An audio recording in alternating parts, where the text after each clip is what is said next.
Tu es ici en Europe. Tu connais ta famille qui est en Afrique. Tu connais les hôtels qu'on a élevés contre ta vie. Toi, tu vis en Europe. Tu manges les frites. Tu manges les mipandi fibé. Tu manges chébé, ali, lignons, tout tu manges.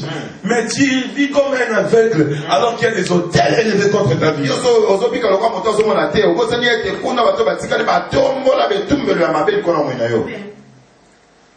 Tu étais en Afrique. Tu avais un copain. Tu avais une copine que tu as déçu.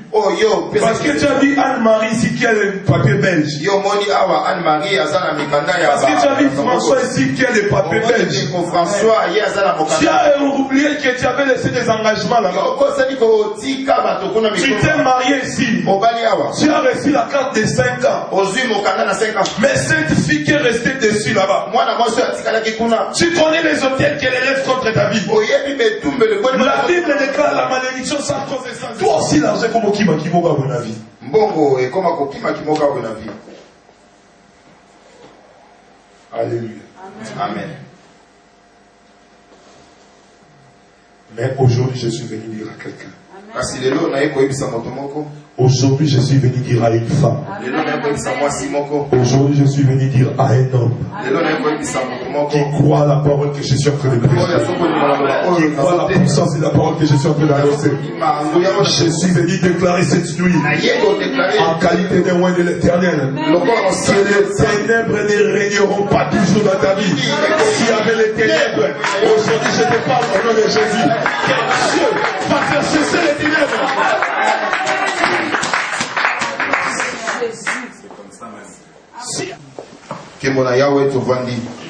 Comprenez une chose bien aimée. Le Dieu que nous servons est un Dieu qui nous a donné une garantie d'être avec nous. Si nous acceptons son fils Jésus, si nous croyons et nous appliquons ses ordonnances, nous avons reçu une promesse, une garantie, une assurance, une certitude, que l'Éternel sera avec nous jusqu'au dernier jour. Même quand je serai jeté dans les profondes eaux, l'Éternel sera avec moi. Même si je serai jeté dans l'abîme, l'Éternel sera avec moi. Même si je serai jeté dans la prison, l'Éternel sera avec moi. Même si je me retrouverai parmi les morts, l'Éternel sera avec moi. Alléluia. Amen. Et vous allez comprendre une chose. Dans cette parole de Dieu, les promesses de Dieu sont là pour nous. Ma promesse ensemble, mais nous enfants de la promesse, nous enfants de Dieu, nous plairons chaque jour, nous plairons chaque nuit, parce que la parole de Dieu n'habite pas dans notre cœur. Amen. Si un homme de Dieu, si un enfant de Dieu, au lieu d'utiliser la parole de Dieu, commence à mener sa vie par rapport aux circonstances, par rapport aux soucis, c'est que la parole n'a pas encore trouvé la place dans son cœur. Ah, c'est que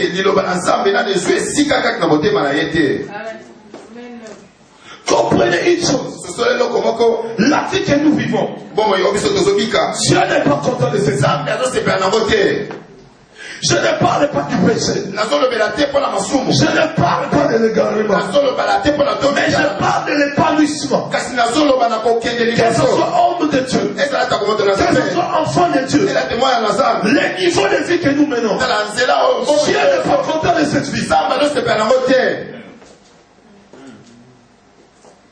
Vous ne verrez jamais un chrétien millionnaire en Belgique ici.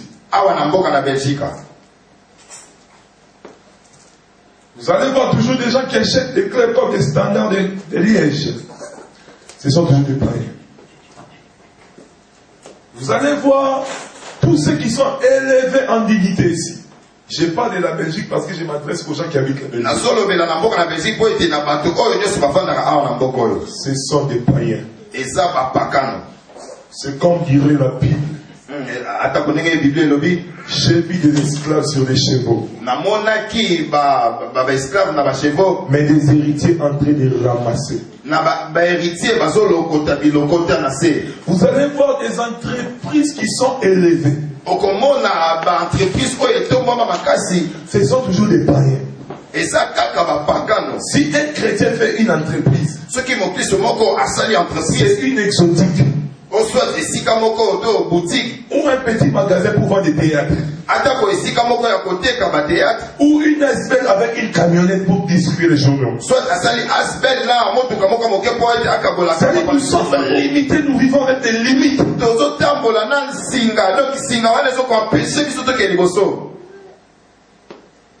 Oh là là, alléluia.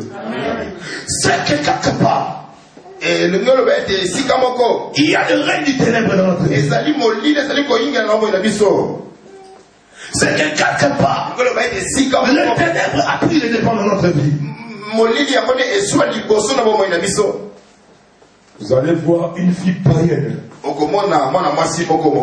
qui ne connaît pas Dieu, qui ne croit pas en Jésus,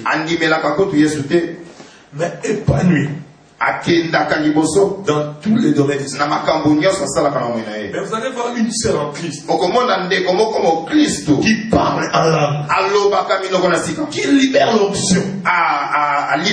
Quand elle prie, ce bâtiment peut s'écrouler. Vous allez voir cette sœur toujours dans les problèmes. Le mariage est devenu un sujet de combat spirituel.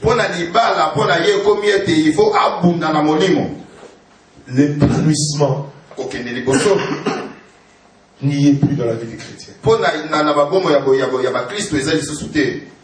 Tu vois, tel que nous sommes là pour avoir 50 000 euros, on doit gêner. On va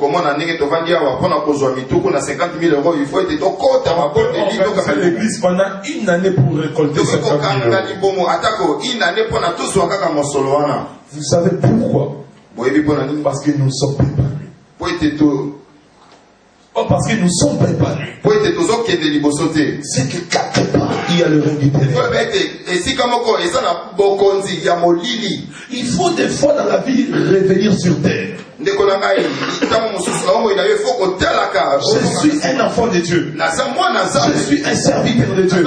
Je suis une servante de Dieu. Mais comment je ne suis pas épanoui? Il faudrait apprendre à poser des bonnes questions à Dieu pour avoir des bonnes réponses. Nous confessons jour et nuit. Je suis la tête et non la queue. Mais dans la vie courante, dans la vie de tous les jours, nous réalisons que nous sommes la queue au lieu d'être la tête. Amen. Tu vas dans une société. Toi, tu dis que tu es la tête et non la queue. Depuis que tu es dans cette société-là, ça fait 2 ans, 3 ans. Tu occupes toujours les bas postes. Mais où est ton Dieu? Qui t'a dit que tu seras toujours la tête et non jamais la queue? C'est que quelque part, il y a l'influence du ténèbre. J'aimerais que tout le monde me suive très bien où je vous amène.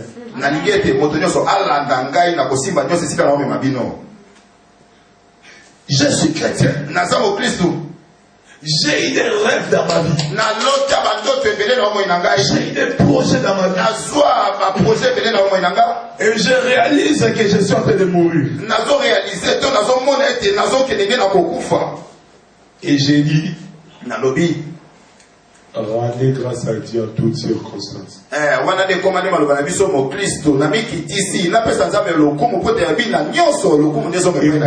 il y a certains échecs que nous attribuons aux actions de grâce. Dieu n'est pas content.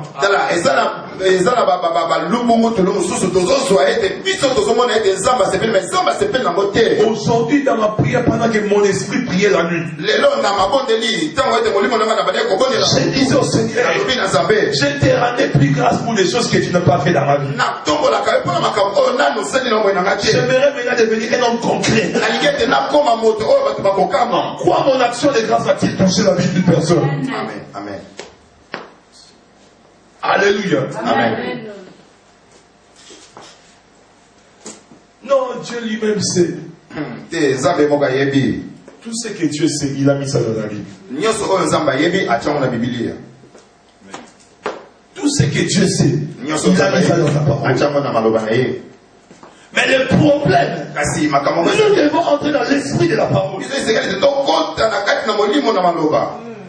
Alléluia. Frère, et sœurs, priez le Seigneur. Et le frère meurt. Et Dieu n'a pas accompli des choses dans sa vie. Mais ses frères là pendant qu'il était vivant. Ce pasteur là pendant qu'il était vivant. Il confessait des paroles de la Bible. Il déclarait des choses dans les veillées. Mais il est mort. Sans pour autant vivre l'accomplissement de ses désirs. Mais pourquoi seulement quand il s'agit de nous chrétiens, le problème est que Dieu lui-même sait. Et pour les païens qui prospèrent, qui sait? C'est parce que le païen ont maîtrisé certains principes que nous, chrétiens et pasteurs, nous négligeons. Hier,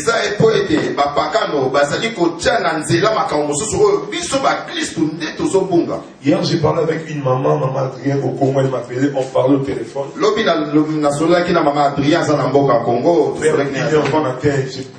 On priait, j'ai prié pour elle.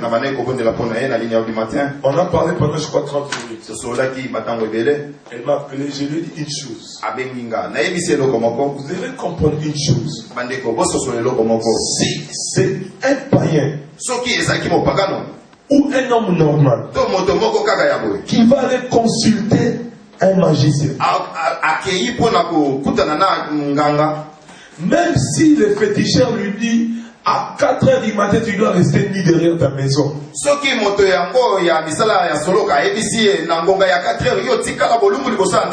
même si c'est papa, c'est quelqu'un qui se respecte. Vous allez voir ses papas 4 heures tout nu.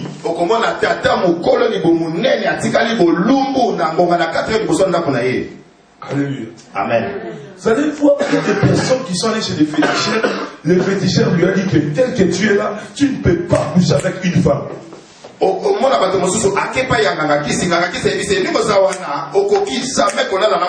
Alors que cet homme, c'était un homme qui aimait beaucoup les femmes. Mais comme c'est l'instruction qui vient du féticheur, il s'abstient de toute relation sexuelle. Parce qu'il veut respecter les ordonnances du diable. Mais regardez un homme qui vient chez Dieu. Quand Dieu te dit tu dois changer cette semaine.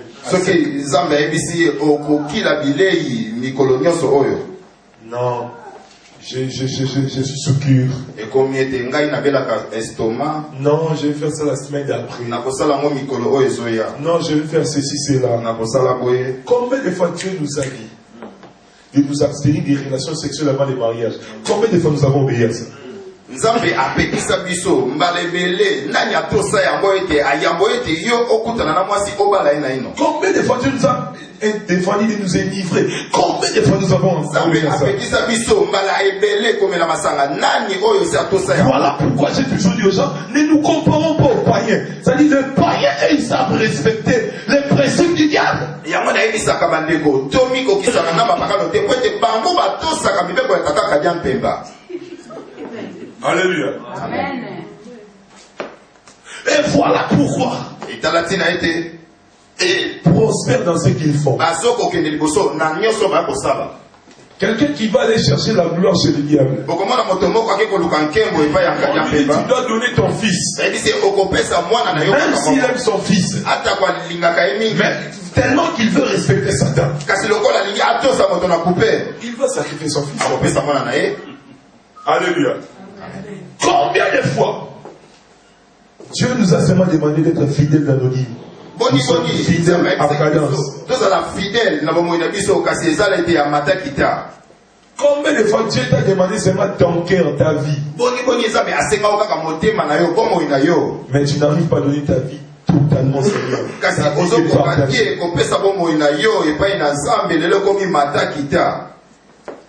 Alléluia. Amen. Le Seigneur m'a dit une chose. Mon fils, j'aimerais maintenant que toi et le peuple que je t'ai donné, que vous soyez épanouis.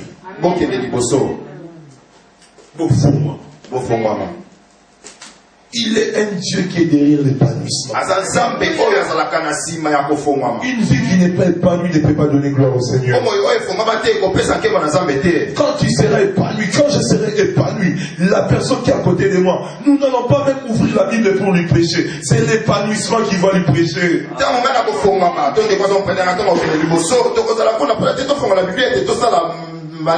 Quand tu seras épanoui, quand tu vas entrer dans votre société où tu travailles, tu n'as pas besoin.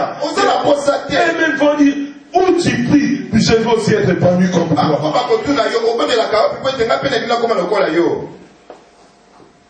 Tant que nous serons pas épanouis, d'autres personnes ne croiront même pas notre évangile. Chrétien, c'est que quelque part, dans notre vie, il y a l'influence du ténèbre. Encore né dans les ténèbres. Même la chose qui t'appartient, qui est précieuse, tu ne vois pas. Voilà pourquoi tout ce que Dieu nous a donné, a mis à notre disposition. Nous n'arrivons pas à voir ça parce qu'ils sont dans les ténèbres.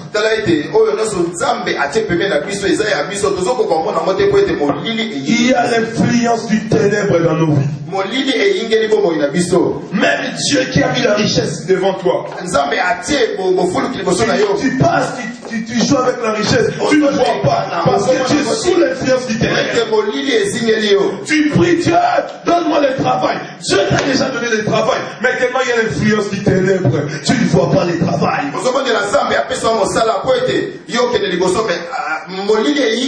Si cette caméra m'appartient et qu'on était toutes les lumières ici, même si cette caméra est à côté là, bien qu'elle m'appartient, je ne verrai pas cette caméra parce que je suis sous l'influence du ténèbre.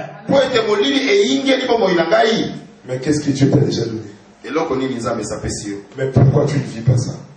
La Bible dit que tout ce que vous demanderez en priant, croyez-le que vous l'avez reçu et vous le verrez s'accomplir aujourd'hui. À partir du moment qui vous prêche, toi qui m'écoutes, que l'influence du ténèbre puisse cesser dans notre vie. Levé contre ta vie. Ces hôtels-là ne crient que pauvreté dans ta vie. Il y a des hôtels qu'on a élevés dans ta vie. Ces hôtels qui ne crient que maladie dans ta vie. Le diable a élevé l'hôtel de la maladie dans ta vie. Le diable a élevé l'hôtel de l'échec dans ta vie. Le diable a élevé l'hôtel de la pauvreté dans ta vie.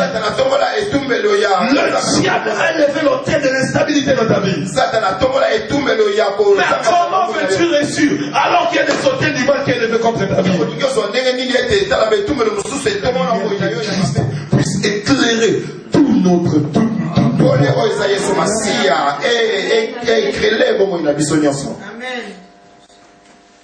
ceux qui fonctionnent dans les ténèbres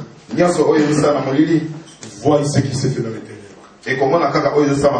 Parce que les ténèbres c'est la vie. Mais comme toi tu n'es pas un agent du ténèbre, tu vis dans l'aveuglement. Le ténèbre t'a aveuglé. molili yango ne ezipa yo miso. Tu ne vois plus rien. ozomona eloko te. Et écoutez-moi, vous dire une vérité biblique. Yo kanga na ebisa yo maboma moko. La vie chrétienne qui n'est pas épanouie.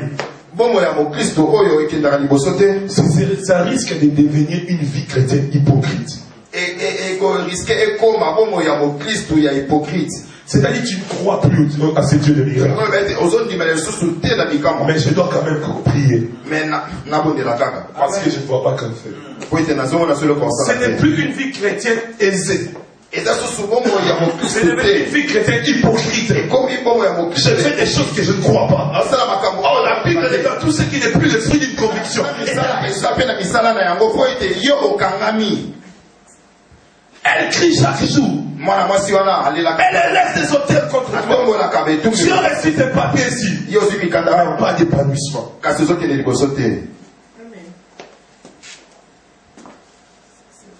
On dirait que tu as réalisé. Quand tu n'avais pas de papiers, tu étais calme. Depuis que tu as reçu des papiers, tu as gâché ta vie.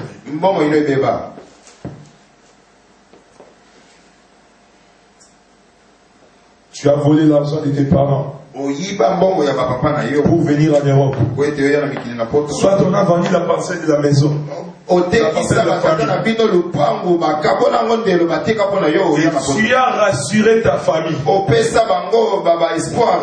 que je serai en Europe, je ferai tout pour que vous soyez à l'aise. Mais aujourd'hui, tu reçois moins 1200 euros. Tu gaspilles tes argents, c'est des petites filles qui portent des petites culottes ici. Et tu oublies qu'il y avait une parcelle qui a été vendue pour que toi tu viennes.